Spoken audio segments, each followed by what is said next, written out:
Welcome back, little big heroes. In today's Dreams video, I wanted to talk about the potential of PlayStation VR and how Dreams was the game to finally get me interested in the technology. If you enjoyed today's video, why not give us a like? If you're new to the channel, subscribe to become a little big hero. And don't forget to turn on the notification bell to keep updated on all of the latest Dreams content. VR has been floating around for years now. It was a popular trend in 80s sci-fi movies, which died out, but has now resurfaced in the modern age in the form of fancy new virtual reality headsets. The idea of transporting yourself into the heart of a video game is extremely interesting, but with current technology, it's hardly flawless in its execution. But considering how these modern day VR headsets have become relatively successful, it's safe to say that we should expect to see them around for quite a bit longer than some had predicted, and can only improve over time. There are some games which suit VR perfectly. When the camera remains fixed, you are less likely to become nauseous, preventing one of the major complaints about the hardware. PlayStation seem to be supporting VR for the foreseeable future, so it's almost predictable to assume it will be arriving on the PlayStation 5 whenever that does get announced. And that's where Dreams comes in. Whether it's on the PlayStation 4 or a potential port on PlayStation 5, we can prepare knowing that virtual reality will play a huge role in the development of this game. First of all, I have to admit that I have never used any VR headset, so I can't comment on what they are like or if I even enjoy using them. And the reason for not wanting one is simply because I see no reason to have one. Quality games are hard to come by, and if it wasn't for titles such as Astrobot and Moss, I don't think I would know the names of any other solely VR title. But when Media Molecule announced that they would be adding VR support, suddenly something which never interested me had me very excited. And for the first time, I can realistically see myself purchasing PlayStation VR. We already know that Dreams offers a huge amount of potential in terms of making our own games and films, but add VR to the mix and suddenly you have a whole new style to explore and play around with.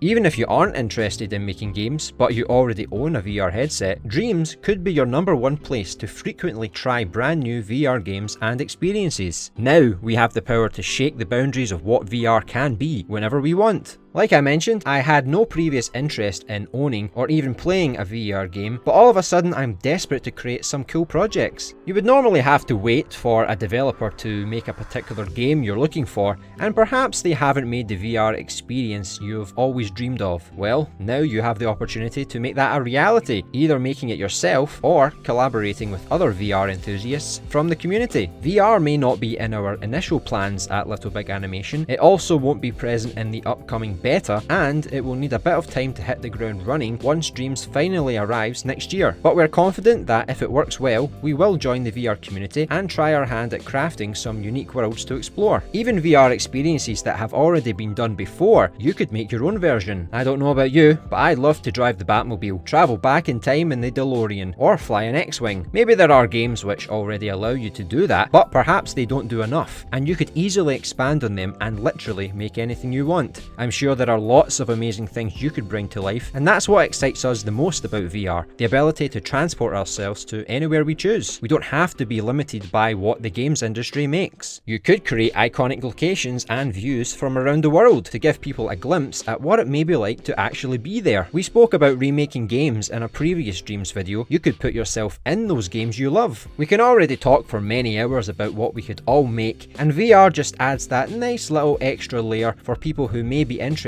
in sampling or furthering their love of VR. Could Dreams become a key marketing tool for VR? It's very possible. And if there are others who have also been influenced by Dreams VR, it can only be a good thing for both Sony and Dreams itself. Dreams can certainly help VR, but it's also true that VR could also help Dreams, as it could interest existing PlayStation VR owners with a must-have, standout title to own. Do you think VR has a bright future in Dreams? Can you see Dreams becoming the flagship title for VR? Let us know down in the comments below. Thanks for watching today's Dreams video. If you enjoyed today's video, why not give us a like? If you're new to the channel, subscribe to become a little big hero. And don't forget to turn on the notification bell to keep updated on all of the latest Dreams content. See you in the next Dreams video.